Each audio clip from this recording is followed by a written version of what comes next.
Hari ini firman Tuhan saya beri tema, batu itu telah digulingkan. Dan siapa yang menggulingkannya? Malaikat. Siapakah malaikat itu? Utusan Tuhan. Dan saya berdoa supaya setiap pagi ada malaikat yang datang ke rumahmu menggulingkan batu masalahmu, sehingga engkau mendapatkan berkat Tuhan. Haleluya. Kita buka Alkitab. Matius pasal 28 mulai ayat 1.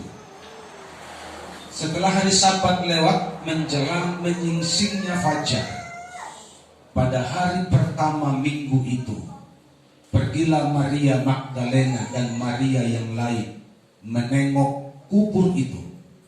Maka terjadilah gempa bumi yang hebat, sebab seorang malaikat Tuhan turun dari langit dan datang ke batu itu dan menggulingkannya, lalu duduk di atasnya. Wajahnya bagaikan kilat, pakaiannya putih bagaikan salju. Dan penjaga-penjaga itu gentar ketakutan dan menjadi seperti orang-orang mati. Akan tetapi malaikat itu berkata kepada perempuan-perempuan itu, jangan kamu takut, sebab aku tahu kamu mencari Yesus ya, disalibkan itu. Dia tidak ada di sini, sebab dia telah bangkit, sama seperti yang telah dikatakannya. Mari lihatlah tempat dia berbaring. Dan segala pergi dan katakanlah kepada murid-muridnya bahwa ia telah bangkit dari antara orang mati. Ia mendahului kamu ke Galilea, di sana kamu akan melihat dia. Sesungguhnya aku telah mengatakannya kepadamu. Mereka segera pergi dari kubur itu dengan takut dan dengan sukacita yang besar, dan berlari cepat-cepat untuk memberitahukannya kepada murid-murid Yesus. Tiba-tiba Yesus berjumpa dengan mereka dan berkata, "Salam bagimu." Mereka mendekatinya dan memeluk kakinya serta menyembahnya. Maka kata Yesus kepada mereka, "Jangan takut, pergi dan katakanlah kepada saudara-saudaraku supaya mereka pergi ke Galilea, dan di sanalah mereka akan melihat aku." Puji Tuhan. Apa yang telah kita baca barusan ini sebuah fakta, sebuah realita yang menceritakan betapa ajaibnya Tuhan yang kita percayai. Betapa besar dan tak terkatakan kemahakuasaan Tuhan yang kita percayai. Dia sudah men-setting sedemikian rupa. Bahkan Alkitab berkata apa yang diperkatakannya tidak ada satu pun yang tidak digenapi, tapi semua yang pernah diperkatakan semua digenapi. Bukti bahwa Tuhan yang kita percayai tidak pernah ingkar janji. Haleluya. Tuhan yang kita percayai tidak pernah berdusta. Tapi Tuhan yang kita percayai selalu berkata yes dan amin atas firman-Nya, dan apa yang diperkatakan semua digenapi dan tidak ada yang tidak digenapi. Haleluya. Jadi apa makna dari batu yang telah digulingkan itu? Yang pertama, musuh telah dikalah. Itu makna yang pertama. Arti rohani dari batu yang telah digulingkan itu. Ayat 4. Dan penjaga-penjaga itu gentar ketakutan dan menjadi seperti orang-orang mati. Mengapa ada penjaga? Karena mereka takut mayat Tuhan dicuri sama murid-muridnya dan diberitahukan kepada dunia, dia telah bangkit. Padahal menurut mereka mayatnya dicuri. Berita bohong. Makanya berita itu tersedia sampai hari ini, bahwa sebagian orang tidak percaya Yesus telah bangkit. Sebagian orang berkata dia diganti sama orang lain, disalib digantikan sama orang lain. Sebagian lagi berkata macam-macam lah berita-berita rumor di luar sana yang tidak percaya bahwa Yesus telah bangkit. Tetapi Alkitab dan buku-buku yang lain menceritakan bahwa Yesus sudah bangkit. Dan kebangkitannya itu bisa dibuktikan. Orang yang tidak mau percaya, urusan mereka dengan Tuhan. Karena nanti akan ada hari penghakiman. Siapa yang turun dari surga untuk menghakimi akan ketahuan di situ. Yesuskah atau ada nama lain? Kan begitu. Kalau dia Yesus yang turun, berarti betul dia sudah bangkit dan Tuhan sampai selama-lamanya. Dan kita percaya itu. Haleluya. Jadi para imam kepala, orang-orang Farisi, mereka teringat. Dulu dibilang, sebelum dia mati, dibilang bahwa dia akan bangkit pada hari yang ketiga. Ayo kita kasih penjaga untuk menjaganya. Nanti takutnya dicuri mayatnya. Padahal tahu saudara, batu yang besar itu susah digulingkan karena batunya cukup besar. Itu tanda meterai. Jadi kuburan itu dimeterai dengan batu yang sangat besar. Dan ada penjaga-penjaga yang menjaga mulai dari hari pertama dia mati.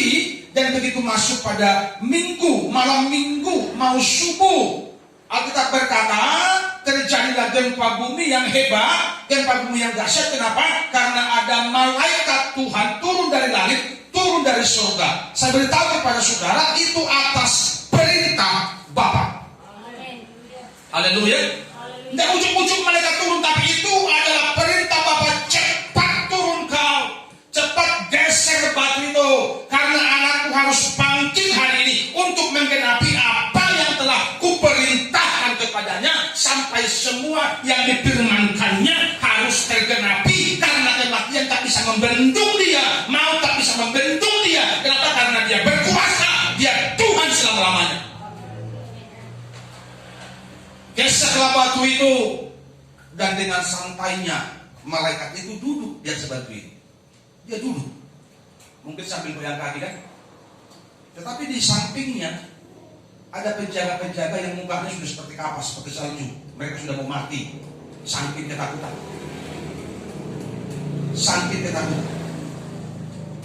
Tapi seperti khotbah pada hari Jumat kemarin, yang saya beri tema pesona 30 uang perak. Kalau saudara baca terus kronologisnya ini, ketika para penjaga itu pergi mengadukan kepada imam besar, betul-betul dia sudah bangkit, betul-betul dia sudah bangkit. Kami saksinya. Datang para imam, si begini, ya bang, bikin malu aja bang. Kita kan anti dia, jangan aku dia bangkit, ini uang. Super menurut. Terus nanti kalau kami ketahuan sama kaisar, kami tanggung jawab kami. Pokoknya kau bilang Tuhan gak bangkit, Tuhan dicuri. Di kitab lain lagi saudara baca. Dan itulah yang membuat berita itu tersebar bahwa Yesus dicuri.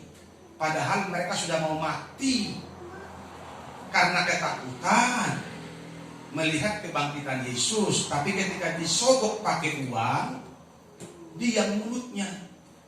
Makanya saya beritahu kepada saudara, jangan bilang begini, kalau aku lihat Tuhan baru aku percaya. Mereka sudah duluan lihat Tuhan, gak percaya juga. Ngerti gak maksudnya? Imanmu yang membuat engkau yakin dan percaya kepada Tuhan Yesus, bukan matamu.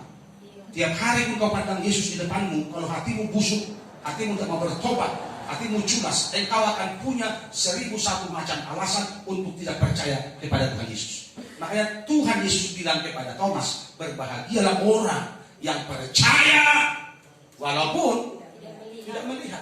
Karena orang yang berjumpa dengan Tuhan dan mencari dia bertobat, ini orang-orang ini.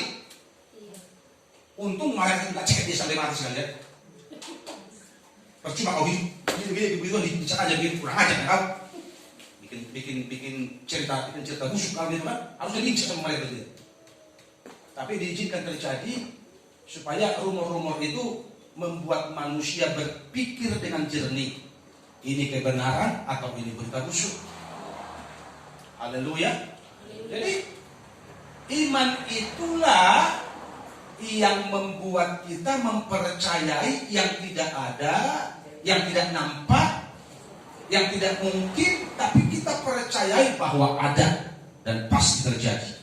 Itu namanya pengharapan.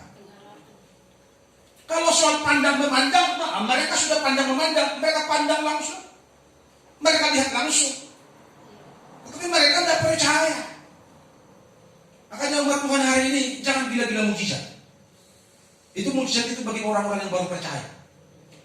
Kalau kita yang sudah percaya, sudah bertobat sungguh-sungguh, tanpa mujizat pun kita tetap setia iri Tuhan.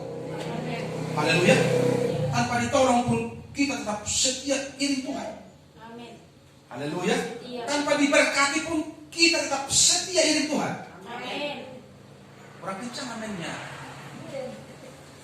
Orang-orang yang baru-baru bertobat yang suka mujizat, suka dapat pertolongan. Aku berdoa, dikasih, aku udah dikasih. Kalau orang yang sudah dewasa tidak perlu itu. Apapun yang terjadi tetap percaya. Simpel kan? Haleluya. Karena kita hidup bukan untuk mujizat, kita hidup untuk menyenangkan Tuhan. Soal ada mujizat apa tidak, udahlah. Tuhan tahu yang kita perlukan. Amin. Betul nggak? Iya. Haleluya.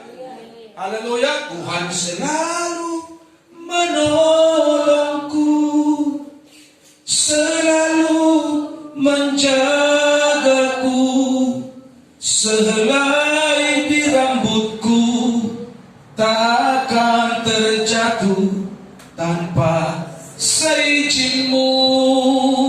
Saudara percaya itu? Tinggal diimani. Jangankan berkat, jangankan keajaiban, jangankan masa depan anak-anakku, masa depan keluargaku, rambutku rontok aja Tuhan tahu. Apatah lagi makan minum kesehatanmu, masa depanmu. Haleluya. Tuhan pasti tahu. Makanya setialah sampai mati. Bukan setia lagi banyak uang, setia lagi tidak ada uang, setia sampai mati. Walaupun keluargamu kurang setia, kaulah setia duluan. Walaupun suamimu kurang setia, kaulah setia duluan. Haleluya. Jadi orang-orang Farisi ini gambaran dari musuh kita secara rohani yang menghambat kepercayaan, yang menghambat kemajuan dari pengiringan gereja Tuhan. Karena orang-orang percaya ditindas imannya, sepertinya dikungkung. Kau tidak boleh mengakui Tuhan, nanti kau bahaya. Mereka dikucilkan, mereka tidak dihitung, tidak dianggap orang-orang yang percaya kepada Tuhan. Makanya mereka ini musuh-musuh rohani, dan musuh inilah yang dihancurkan lewat batu yang terguling itu. Haleluya. Sekarang ada lagi musuh. Iblis dikalahkan, kuasanya dihancurkan oleh cara anak domba. Amin. Jadi musuh semua sudah hancur, kalah. Iblis kalah. Jadi jangan pernah takut sama iblis. Amin. Kecil amin. Jangan pernah takut sama iblis.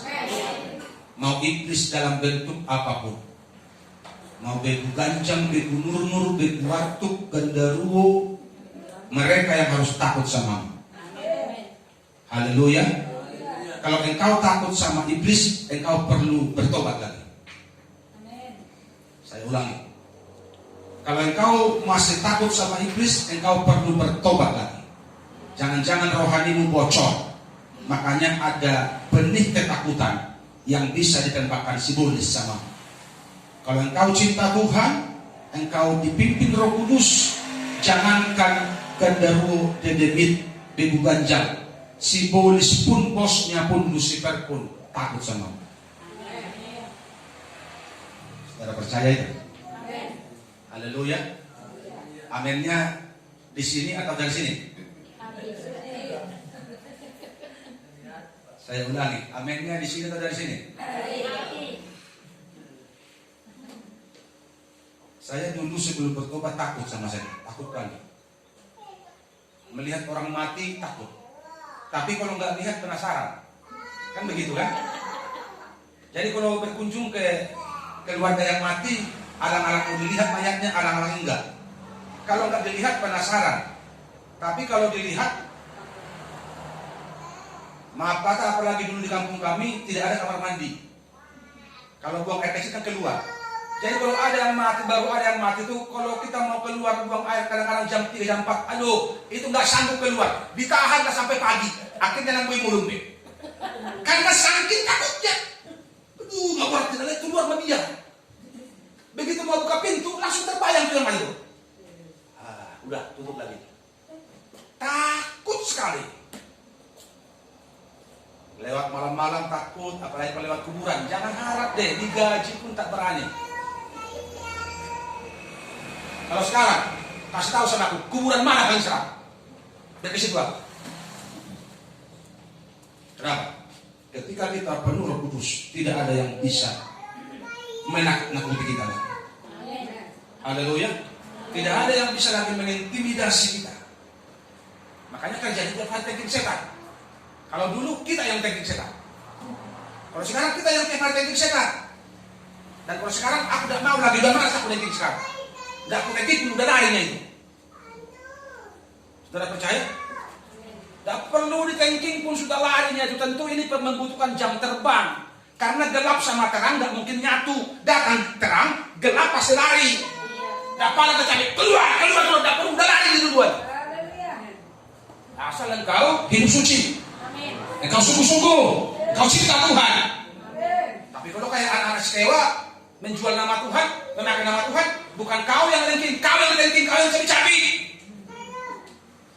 Pastikan hidup kudus, baru perkataan berkuasa. Haleluya. Pastikan hidup benar, baru ucapan berkuasa. Kalau enggak, ada kuasanya umat Tuhan. Biar kita teriak-teriak, keluar. Iblis bilang, siapa lu? Tuhan itu kenal. Paulus kenal, lu siapa? Diketawain kan? Haleluya. Jadi musuh itu telah dikalahkan lewat kebangkitan Tuhan. Makanya gereja Tuhan tidak boleh lagi hidup dalam ketakutan hari-hari ini. Engkau beroleh kemenangan di dalam Yesus Kristus. Haleluya. Jadi jangan pernah merasa terintimidasi, ditakut-takuti oleh setan dan segala macam. Tidak ada itu. Kalau ada keluargamu yang menjual rumah, dibilang rumahnya itu perbeguan, lebih murah, cepat-cepat beli sebelum dibeli orang. Haleluya. Biasanya begitu, kalau ada jagung dibilang perbeguan atau tanah atau ladang, dibilang perbeguan itu lebih murah, cepat-cepat beli, baru undang kita doakan, beres semua, aman terkendali. Haleluya. Jangan lepas sama orang, enggak aku beli, padahal kau punya uang. Enggak benar aku beli, perbeguan, cepat-cepat beli. Kalau kita usir nanti senangnya kau jual sama orang lebih mahal lagi. Bisnis. Itu contoh, haleluya. Jangan masuk, perbeguan, gak berani aku. Kalau kita anak Tuhan ini, begu itu sudah menjadi, apa itu? Sparring partner kita tiap hari. Jangan pernah berpikir, ngeri, enggak ada ngeri. Tuhan sudah bilang sama kamu, aku menyertai engkau sampai kesudahan. Haleluya. Aku menyertai engkau sampai kesudahan. Kalau Tuhan menyertai engkau, kau takut sama siapa? Kau takut sama iblis? Haleluya. Yang kau takutin hanya Tuhan saja. Yang lain tak perlu. Yang lain yang mau dihormati, hormatilah. Tapi jangan takut. Kita hanya perlu takut sama Tuhan. Takut itu dalam artian positif sebenarnya. Tapi tidak ada lagi bahasa yang lain untuk itu disebut takut. Artinya takut dengan penghormatan yang teramat tinggi. Artinya orang yang takut Tuhan tidak akan berani melukai hati Tuhan. Orang takut Tuhan tidak akan berani melanggar firman Tuhan. Orang yang takut Tuhan tidak akan berani menduakan Tuhan. Itu makna rohani dari takut akan Tuhan. Haleluya. Bukan takut sama Tuhan seperti kita takut. Tadi itu takut dia apa? Di tempat-tempat serang gitu. Takut. Sekali lekung. Mau lihat kurang. Sekali lekung. Memang ada kumur di situ. Numpang lewat. Sampai kalau di Jawa lagi lebih lagi. Anak babi mau lewat. Sampai rela dia ngaku anak babi. Hanya karena takut sama siapa. Permisi. Anak babi mau lewat. Aduh, kecil kali harga dari mau rela kawan anak hanya demi takut setan. Haleluya. Kalau ada yang seram bilang begini, minggir, anak raja mereka. Betul nggak? Iya. Kan begitu. Kalau kau rasa kau agak merinding, aku pun sukanya merinding. Jangan pikir. Kadang-kadang kita juga pikiran kan bisa diserang. Gitu loh. Langsung klaim firman Tuhan. Minggir, anak raja mereka. Lari sudah si polisi. Lari menjauh. Oh, begitu kau merinding, serta dilempung. Nah. Sudah jadi sekeliling bukan boleh begitu. Jangan begitu ya. Anak Tuhan harus jelas hidupnya. Amin. Amin. Makanya cara hidup kita harus jelas supaya setan takut sama kita. Kalau cara hidup kita gak jelas, setan nanti menjadi berkeluarga, bersahabat sama kita. Bahaya itu. Yang kedua, Yesus benar-benar telah bangkit. Akan tetapi malaikat itu berkata kepada perempuan itu, janganlah kamu takut, sebab aku tahu kamu mencari Yesus yang disalibkan itu. Ia tidak ada di sini sebab ia telah bangkit, sama seperti yang telah dikatakannya. Mari lihatlah tempat ia berbaring. Banggalah sama Tuhan Yesus yang kalau dia ngomong pasti tepat. Tuhan tak pernah berdusta. Dia selalu pegang janjinya. Bagi orang percaya mujizat. Jadi walaupun kita tidak minta mujizat, tapi mujizat pasti datang bagi orang percaya. Haleluya. Bagi kalian sungguh-sungguh dengan Tuhan, disertai hidupmu tiap hari dengan mujizat. Tapi kalau gak sungguh-sungguh kau minta pun sampai goyang-goyang, Tuhan kasih begitu dong. Siapa kau? Siapa kau? Dia kenal lu. Haleluya. Bukan soal dukun anak putur, tapi hidupmu berkenan tidak sama Tuhan. Kalau hidup berkenan, Bapak, dia langsung ngomong, apa anakku? Butuh uang, datang berkat. Enak toh? Gampang kan? Gampang, namanya anak Tuhan. Betul nggak? Anak kita aja kalau minta sama kita, pas kita nggak punya, itu rasanya Tuhan, anakku minta ini. Dan kita akan berdoa. Kalau ada pasti pas. Apalagi Bapak yang punya perbendaharaan yang berlimpah-limpah di surga sana. Ketika engkau meminta, kau beri yang ku pinta. Saat ku mencari, ku mendapatkan. Ku ketuk pintumu dan kau bukakan. Sebab kau Bapakku, Bapa yang kekal. Bagi yang sungguh-sungguh, bagi yang hidupnya berkenan, ketika pintunya kau ketok, langsung dibuka bagimu. Tidak ada jalan buntu bagi orang yang hidupnya berkenan pada Tuhan. Haleluya. Di padang gurun pun ada berkat. Walaupun keadaannya tidak memungkinkan. Karena Tuhan bisa kirim burung puyuh. Tuhan bisa kirim manna.